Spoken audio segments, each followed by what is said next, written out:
Uh, yeah, this is about never, uh, wait, let me, rephrase this. It's like, this right here. When I do that, point to the mountain, but strike the grindstone. It's, in a way, if I didn't have this phone in the hand, I could use my other hand in a way.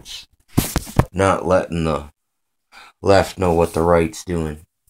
Uh, type of an approach to things. And, it has its place out here. I mean, some people would say, "Oh, you are a deceiver. You're a magician." But no, even Jesus said there's a point where he says, "Never let the left hand know what the right hand's doing." He's like, "Go pray in secret, and you shall be rewarded openly." So there's a time to walk hand in hand with peeps. And there's also a time to walk not letting the left hand know what the right hand's doing. Like if you sometimes you gotta have a plan that's just with you and God. Don't even mention it to another soul. Because if you do, the devil's listening. And there is a secret place that the devil can't invade. That's it. That's the only place that is you have that's private. And it's not even really private. It's just it's God's confession booth. You know what I'm saying? You don't need no Catholic to access it. You know what I'm saying? But there's more than one meaning to that as well. I mean, Jesus operated very not letting the left hand know what the right was doing. A good example of that is when he was interrogated by Satan out in the wilderness in the 40-day, 40-night fast. Because basically that's what that was. The devil was trying to size up Jesus to see who he really was because he didn't know. So he was interrogating him with the Bible. And Jesus was rebuttaling him with the Bible. You know what I'm saying? So in a way, he revealed it, but he didn't reveal it. So in a way, not let the left hand know what the right doing isn't deception. It's like being slick, but you're doing it righteously. You know what I'm saying? There's many examples of this. It's like being cautious, but yet walking boldly. You know what I mean? It's like there's examples of when Jesus was afar from people and people cried out his name, they were healed from afar. There's other times where he walked up close, laid hands on them. Jesus was like he was there, then he was far away. And it was like he was just popping up out of nowhere. So I mean, that's another form of this type of phenomena, or even like what he said to the man about the Holy Spirit. He says the wind. He goes, when the wind comes through the trees, you can hear the leaves move, but you don't know where it comes nor where it goes. You know what I'm saying? That's and Jesus was like that a lot. He even said, "I don't even have a home. The foxes have holes, and the birds have nests. I don't even have a home." You know, it's like that's being. It's open that it's being open, but at the same time, it's elusive. You know, it's hidden in plain sight, right under your nose. An example. Let me see. There's times when, in the boat, everyone's wakes up, freaks out, Jesus is gone. And then all of a sudden, he's walking on the water, and he's like talking to him almost like it's telepathy. He's like, "Be not afraid, I am here." You know what I'm saying? So at this, he's far away, but yet he's close. You know what I'm saying? That's a very and it's exercising power by using restraint. And the devil was trying to get Jesus to show him all his kung fu, all his tricks, and just Jesus didn't give him nothing. I mean, he gave him. It's just weird. It's kind of hard to explain unless you've really contemplated and seen it and acted out in the Bible and also in life in many ways, man. Like just that point to the mountain, strike the grindstone is a kung fu philosophy, but it means the same thing as not let the left hand know what the right hand is doing. It means the same thing, and it's like as a Christian, we're not supposed to be just putting each other on blast. It says actually you're supposed to have discretion and come to people privily, privately first and address them. Don't slander them. Don't put them on blast. That's letting the right hand know exactly what the left hand is doing. And that's not that, I'm just trying to put this into perspective for people, that there's a way to operate in it that is righteous. And that's the way Jesus even left in the gospel as a description for us to do.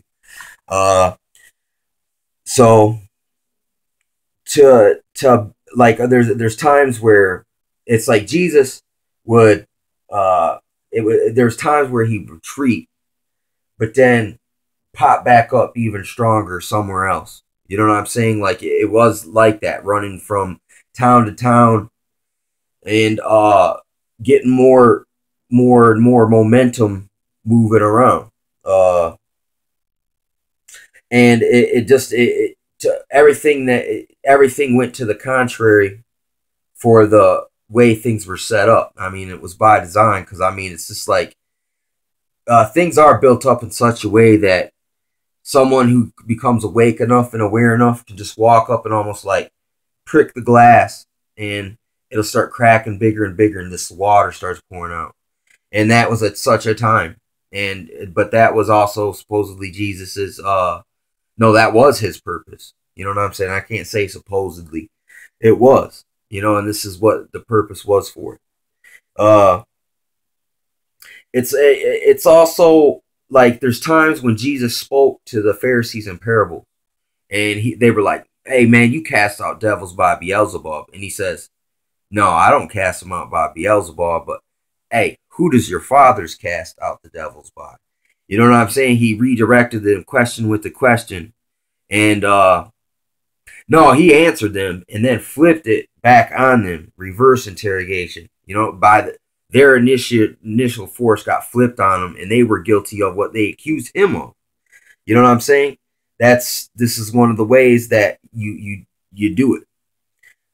It all works into the same thing, the similar principles anyway. So it's kind of like speaking in a higher dimensional manner. It's like going deep where you explain to people, but then again, it's written down, and later it's going to reveal even deeper things for people down the road. You're speaking in a higher dimensional manner. That's also where plain sight, it was told to you, and it happens just the way it was told to you, but yet it's still kind of obscured enough to you to keep you guessing. If you ain't paying attention as often as you should, you might miss some of it. And that's not, don't let the left hand know what the right's doing. And even Jesus says, hey, I don't even know when the end of the world's coming. The Father knows. He won't even tell me, because, hey, if you know how nice Jesus was, he probably would have told man in that day and time, out of love. But so God had to have a safeguard, a checks and balances of heaven. You know what I'm saying? But I mean, I don't know. Maybe that's a bad term. But it's just, God is such a sovereign, good being, and that he does allow free will to exist. You got to think of it that way. And it's like, and even all these people are more expressions of that. By their free will, they did what God wanted them to do. You know what I'm saying? And so you got to think, some things just happen because it was, life happens.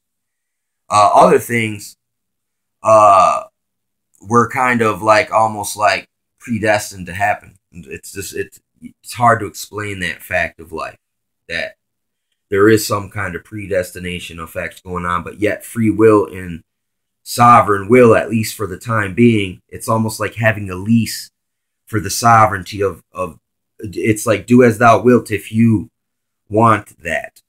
You know what I'm saying? In a way, I mean, that's kind of like what we got with the lease of this vehicle. I mean, but there's consequences for for all the misuse. But there's just there's you got to just come to certain understandings, man, and you can atone for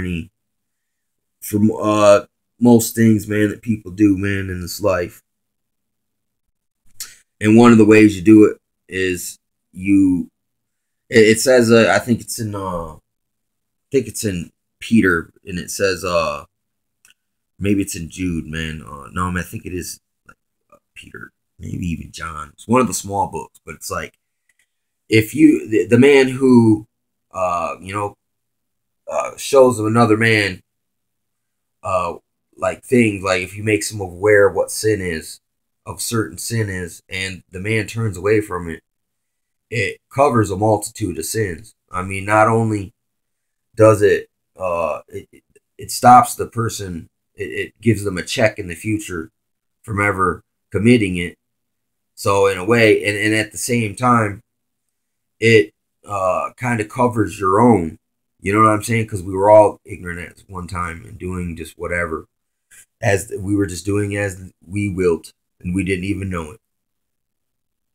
But then again, a lot of that is that's a trick, and they trick you. It's problem, reaction, solution. They get you to think that that's what you wanted, that's what your will was, and then they give you this kind of prepackaged deal, and you think you were brainwashed into thinking that's what you wanted. So I mean, that even that do without will, free will is a lie.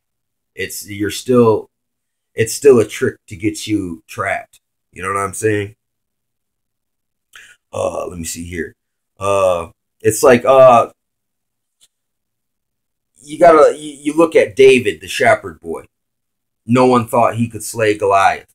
You know, he was hidden as this in normalcy. And even they said that about Jesus too, that he came and I think it even called him homely, like he was ugly, and he just looked so regular that no one believed that could have been the Messiah, that was the King of the Jews prophesied to come, the Lamb slain from the foundation of the earth. Look, God operates not knowing the left hand, know what the right hand's doing, and that's why Jesus revealed that to us. And it's like there's a time for certain things, and it's like through experience and learning, and I guess even maybe operating in the Holy Spirit power. Maybe if you're operating 24/7 in the Holy Spirit power, maybe there is a point where you can never be deceived anymore. I mean, I'm not there. There's too many distractions that still, keep me, going back and forth, man. You know, that's just honest out here. And I mean, it's like the SHFT every day, man. More stuff's coming at us, man. So it's intense right now. It's like time's compressed. It's like so much events are happening so fast. It's like, it's crazy.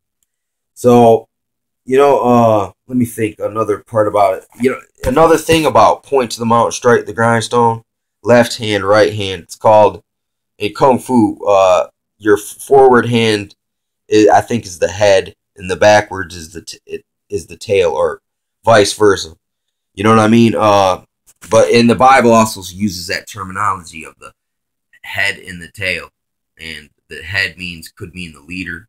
It also could mean the ancient and the honorable, and the tail could mean it could mean like the people, or it could also mean like the new, and it could mean debased. You know what I'm saying? If the old's honorable, well, then the tail would be debased. Or the head would be the all-seeing eye of the pyramid, and the tail would be the base. You know what I'm saying? That's more terminology that kind of fits into the whole thing here. And it's kind of like, when you're looking for God in a building, in a church, and he's already within. You know what I'm saying? Or you got a Bible. You know what I'm saying? But you're seeking someone who can teach. It's like you're looking on the mountain, when God's basically at the millstone, or you'll be looking at the millstone when God's up on the mountain. And you'll be seeking his back and not his face. You know what I'm saying? You just got to learn the difference here. And I mean, it's trial and error, just slow incremental progress.